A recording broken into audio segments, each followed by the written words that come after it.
ರಾಜ್ಯ ಸಚಿವ ಸಂಪುಟ ವಿಸ್ತರಣೆ ನಂತರ ಮುಖ್ಯಮಂತ್ರಿ ಡಿಕೆ ಶಿವಕುಮಾರ್ ರಾಜ್ಯದಲ್ಲಿನ ಅತಿವೃಷ್ಟಿ ಹಾಗೂ ಬರ ಪರಿಸ್ಥಿತಿ ವಾಸ್ತವ ಸ್ಥಿತಿ ಅರಿಯಲು ಸಚಿವ ಸಂಪುಟದ ಸಹೋದ್ಯೋಗಿಗಳಿಗೆ ಜಿಲ್ಲೆಗಳ ಜವಾಬ್ದಾರಿಯನ್ನು ವಹಿಸಿದ್ದು, ನೂತನ ಸಚಿವರು ನಾಳೆಯಿಂದ ತಮಗೆ ವಹಿಸಿರುವ ಜಿಲ್ಲೆಗಳಿಗೆ ಖುದ್ದು ತೆರಳಿ ಪರಿಶೀಲಿಸಿ ಕಂದಾಯ ಸಚಿವರಿಗೆ ವರದಿ ಸಲ್ಲಿಸಬೇಕು ಎಂದು ಸೂಚಿಸಲಾಗಿದೆ. ಜಿಲ್ಲಾವಾರು ಸಚಿವರ ನಿಯೋಜನೆ ಇಂತಿದೆ. ಡಾ ಜಿ ಪರಮೇಶ್ವರ್ ಅವರಿಗೆ Tumakuru, T Raghumurthy Chitradurga, BS Suresh Chikkaballapur, KH Muniyappa Bengaluru ಗ್ರಾಮಾಂತರ, ಎಚ್ಸಿ ಬಾಲಕೃಷ್ಣ ಬೆಂಗಳೂರು ದಕ್ಷಿಣ, BZ Zameer Ahmed Khan Vijayanagar, KJ George Chikkamagaluru, KM Shivalingegowda Hassan,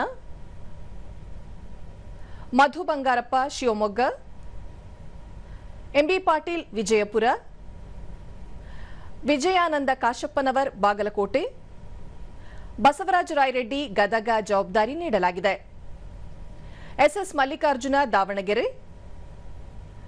Rudrappa Lamani Haveri, Satish Jarkiholi Belagavi, Santosh Lad Dharwad, Lakshman Savadi Uttara Kannada, Priyank Kharge Kalaburagi, Ajay Dharamsingh Raichur, Eshwar Khandre Bidar, UT Khader Dakshina Kannada ಮತ್ತು Udupi, PM Narendra Swamy Kodagu, Yathindra Siddaramaiah Mysuru, N Cheluvarayaswamy Mandya, Puttarangashetty Chamarajanagar, B Nagendra Ballari, Sharanprakash Patil Yadgir, Shivraj Sangappa Tangadagi Koppal ಮತ್ತು ಕೃಷ್ಣ ಬೈರೇಗೌಡ ಅವರಿಗೆ ಬೆಂಗಳೂರು ನಗರ ಜಿಲ್ಲಾ ಉಸ್ತುವಾರಿ ನೀಡಲಾಗಿದೆ.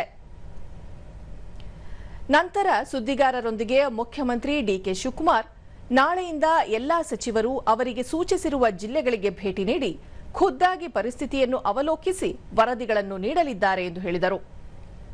ಪಕ್ಷದಲ್ಲಿ ಅಸಮಾಧಾನಗೊಂಡಿರುವ ಶಾಸಕರು ರಾಜೀನಾಮೆ ನೀಡಿದರೆ ತಕ್ಷಣ ಅದನ್ನು ಅಂಗೀಕರಿಸಲಾಗುವುದು ಎಂದ ಅವರು, ಈಗಾಗಲೇ 2.5 ವರ್ಷ ಪೂರ್ಣಗೊಳಿಸಿರುವ ನಿಗಮ ಮಂಡಳಿ ಅಧ್ಯಕ್ಷರು ಹಾಗೂ ಸದಸ್ಯರಿಗೆ ರಾಜೀನಾಮೆ ನೀಡುವಂತೆ ಸೂಚಿಸಲಾಗಿದೆ. ಅವರು ರಾಜೀನಾಮೆ ನೀಡಿದ ಬಳಿಕ ಹೊಸದಾಗಿ ಪಕ್ಷದ ಕಾರ್ಯಕರ್ತರನ್ನು ನಿಗಮ ಮಂಡಳಿಗಳಿಗೆ ನೇಮಕ ಮಾಡಲಾಗುವುದು ಎಂದು ಹೇಳಿದರು. Party is very much important. ಯಾರು ರೆಸಿಗ್ನೇಷನ್ ಕೊಟ್ಟರೆ within few minutes I am going to accept. ನಾನು ಈಗಾಗಲೇ ಎಲ್ಲ ನಮ್ಮ ಬೋರ್ಡು ಕಾರ್ಪೊರೇಷನ್ನು ರಿವ್ಯಾಂಪ್ ಮಾಡ್ತಾ ಇದ್ದೀನಿ. ಎಲ್ಲ ನಮ್ಮ ಆಗಲೇ ಟೈಮ್ ಆಯಿತು. ಎಲ್ಲರೂ 2 ವರ್ಷ ಅಂತ ಮುಂಚಿತವಾಗಿ ನಾವು ಹೇಳಿದ್ದು, ಮಂತ್ರಿಗಳಿಗೂ ಹೇಳಿದ್ದು ಅದನ್ನು ನಾವು ಮುಂಚಿತವಾಗಿ 2.5 ವರ್ಷ. ಈಗ ಎಲ್ಲರೂ ಕೂಡ ನಾನು ರೆಸಿಗ್ನೇಷನ್ ಸಬ್ಮಿಟ್ ಮಾಡಿ ಅಂತ ಅಂದ್ಬಿಟ್ಟು ಬೋರ್ಡು ಕಾರ್ಪೊರೇಷನ್ಗೆ ಫಸ್ಟು ನಮ್ಮ ವರ್ಕರ್ಸ್ಗೆ ಹೇಳ್ತೀನಿ. ವರ್ಕರ್ಸ್ ಎಲ್ಲ ಫಸ್ಟು ಫಿಲಪ್ ಮಾಡ್ತೀನಿ. ಆಮೇಲೆ MLAsನ ಕರೆದು ಒಬ್ಬೊಬ್ಬರನ್ನೇ ಮಾತಾಡ್ತೀನಿ.